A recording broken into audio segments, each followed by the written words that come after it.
हरे Krishna officers daily current affairs MCQ based में आपका स्वागत है। ये फिनिश क्लासेस का नवंबर माह का चौथा वीडियो है। ठीक है, चार नवंबर का वीडियो है ये। 4 नवंबर के जितने भी करंट इश्यूज़ हैं उससे related question MCQ based question हैं।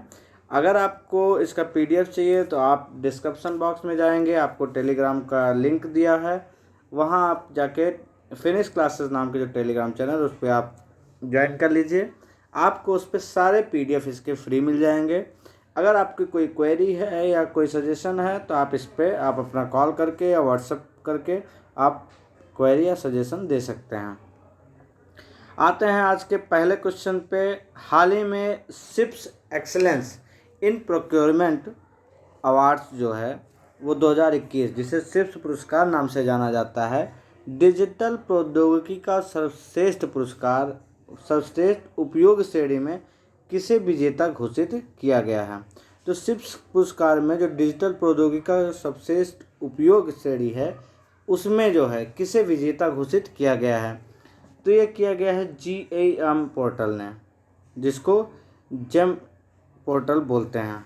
ठीक है, तो इसको क्या है, डिजिटल प्रौद्योगिकी का सर्वश्रेष्ठ उपयोग श्रेणी में विजेता घोषित किया है। किसने किया है, किसके माध्यम से? सिप्स पुरस्कार 2021 के माध्यम से। अगला क्वेश्चन है, शीघ्र सुधारात्मक कार्रवाई के बारे में निम्नलिखित में से सही है। शीघ्र सुधारात्मक कार्रवाई यानी PCA। ठीक, इसमें कौन सा सही है? ऑप्शन आपके सामने है। यह वह ढांचा है जिसके तहत कमजोर वित्तीय मैट्रिक्स वाले जो बैंक हैं उनको RBI द्वारा निगरानी में रखा जाता है। मतलब यह वह ढांचा है जिसके तहत जो कमजोर वित्तीय मैट्रिक्स वाले बैंक हैं उनको RBI द्वारा क्या है, निगरानी में रखा जाता है। पहला ऑप्शन है। दूसरा ऑप्शन है, यह 2002 में PCA ढांचा पेश किया गया था।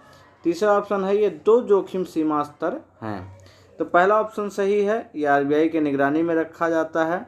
दूसरा ऑप्शन है, RBI ने इसे 2002 में पेश किया था।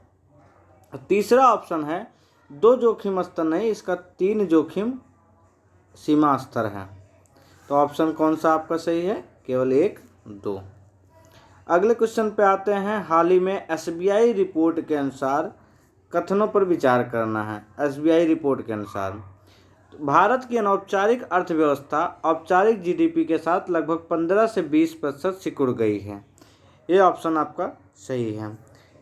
दूसरा ऑप्शन है, 2014 के राष्ट्रीय नमूना सर्वेक्षण के अनुसार लगभग 50% कार्यबल ने अनौपचारिक श्रमिकों के रूप में अपनी आजीविका अर्जित की है। ये गलत है, 50% नहीं बल्कि ये 90% है। सॉरी, 93%। कितना है? 93% है ये 50% नहीं, ये 93% कार्यबल ने अनौपचारिक श्रमिकों के रूप में अपनी आजीविका अर्जित की है। तो इसका ऑप्शन जो है केवल 1 सही है। इसका याद रखना, ये 50 नहीं, ये 93% है। अगला क्वेश्चन है, कोवैक्सीन के विषय में निम्नलिखित कथनों पर विचार करना है। ठीक, यह SARS CoV-2 के खिलाफ एक संपूर्ण विषाणु निष्क्रिय टीका है। पहला ऑप्शन है, बिल्कुल सही है। इसे भारतीय चिकित्सा अनुसंधान परिषद और राष्ट्रीय विषाणु विज्ञान संस्थान पुणे के साथ संयुक्त रूप से विकसित किया गया है। तो ये दोनों ऑप्शन इसका सही है।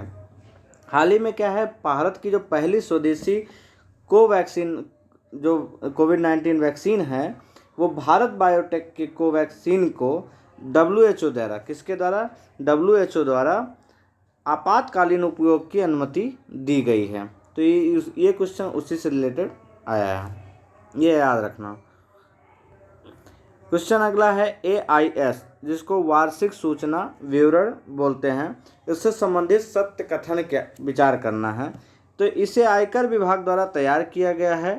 ठीक है, जो वार्षिक बजट 2020-21 में बताया गया है।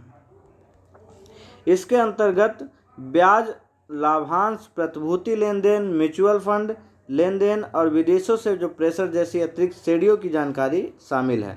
तो दोनों सही हैं। इसे आयकर विभाग द्वारा तैयार किया गया है। इसके अंतर्गत ब्याज, लाभांश, जो प्रतिभूति लेन देन है, म्यूचुअल फंड लेन देन, विदेशों से जो प्रेशर जैसी अतिरिक्त श्रेणियाँ हैं उनकी जानकारी इसमें शामिल की जाती है। इसको किसके बदले वो किया जाएगा, परिवर्तित किया जाएगा। पहले एक था जिसमें ये सब चीज़ें शामिल थी, उसको बोलते हैं फॉर्म 26AS।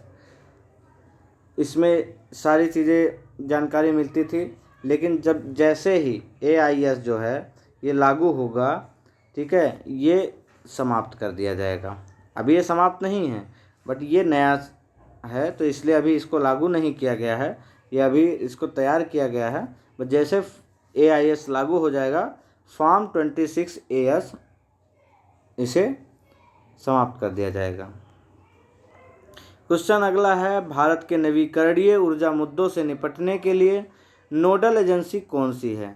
तो भारत की नवीकरणीय ऊर्जा मुद्दों से निपटने के लिए जो नोडल एजेंसी है वो है नवीन नवीकरणीय ऊर्जा मंत्रालय। ठीक है, ये याद रखना ऑप्शन।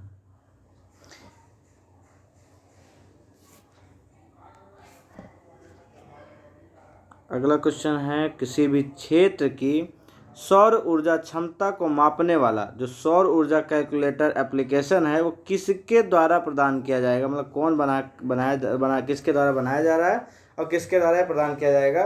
तो ये है इसरो के द्वारा। हाल ही में प्रधानमंत्री ने इस चीज़ की घोषणा की है कि जल्द ही इसरो इसको प्रदान करेगा। किस चीज़ को? सौर ऊर्जा कैलकुलेटर एप्लीकेशन को। यह क्या है? यह दुनिया भर में किसी भी क्षेत्र की जो सौर ऊर्जा क्षमता है उसको ये माप सकता है। क्वेश्चन अगला है, निम्नलिखित कथनों में से सत्य कथन कौन सा है? बताना है भाई। CDRI भारत की दूसरी अंतर्राष्ट्रीय पहल है। बिल्कुल सही है। पहली पहल कौन सी है? पहली पहल थी ISA, जिसे अंतर्राष्ट्रीय सौर गठबंधन कहते हैं, जिसको 2015 में 2015 में पेरिस जलवायु परिवर्तन जो सम्मेलन हुआ था उसके अंतर्गत ISA को लॉन्च किया गया था। ये पहला था। CDRI क्या है? CDRI जो है वो आपका दूसरा है। कौन सा है? दूसरा अंतर्राष्ट्रीय पहल है। सतत विकास सुनिश्चित करने के लिए जलवायु आपदा जोखिमों के लिए अवसंरचनागत प्रणालियों के लचीलेपन को बढ़ावा देना है। बिल्कुल, CDRI का काम जो है ये यही है। फिर आता है CDRI को, ये डी है, CDRI को प्रधानमंत्री द्वारा 2021 में लॉन्च किया गया। ये गलत है। 2021 में नहीं बल्कि इसे 2019 में ही लॉन्च किया गया था। कब लॉन्च किया गया था? जब UN क्लाइमेट समिट था। UN क्लाइमेट समिट जो था 2019 का, उसमें CDRI को लॉन्च किया गया था। तो इसका ऑप्शन कौन सा है? 1 और 2, क्योंकि 2021 नहीं 2019 है। किसमें किया गया था ये याद रखना, UN क्लाइमेट समिट। क्वेश्चन अगला है, विश्व सुनामी जागरूकता दिवस मनाया जाता है। तो विश्व सुनामी जागरूकता दिवस मनाया जाता है 5 नवंबर को।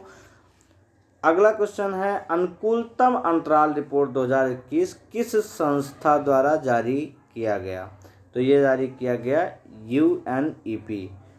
जल्दी से आप लोग कमेंट करके बताइए UNEP का फुल फॉर्म। अभी हाल ही में मैंने पिछले लेक्चर में, उसके पिछले लेक्चर में मैंने UNEP का फुल फॉर्म बताया हुआ है। अगला क्वेश्चन है, सर्वाइकल कैंसर से रिलेटेड है, इस पे विचार अपना व्यक्त करना है। यह दुनिया भर में महिलाओं में चौथा जो है सबसे आम कैंसर है, मतलब सबसे जल्दी होने वाला, जो देखने वाला आम रूप से है जो कैंसर सबसे ज़्यादा महिलाओं में पाया जाता है, चौथा है, जिसे हर साल लगभग 3 लाख से अधिक लोग मारे जाते हैं इसकी वजह से, सर्वाइकल कैंसर की वजह से। WHO ने विश्व स्वास्थ्य संगठन के सर्वाइकल कैंसर को समाप्ति करने के करीब पहुंचने की योजना के तहत 100 से अधिक देशों ने वैक्सीन का उपयोग शुरू कर दिया है। ये भी ऑप्शन सही है, पहला भी सही है।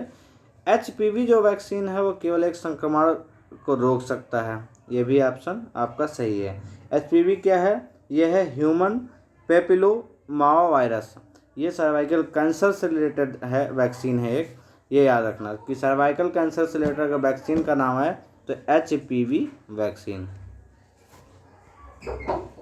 इसमें ऑप्शन आपका ए सही है।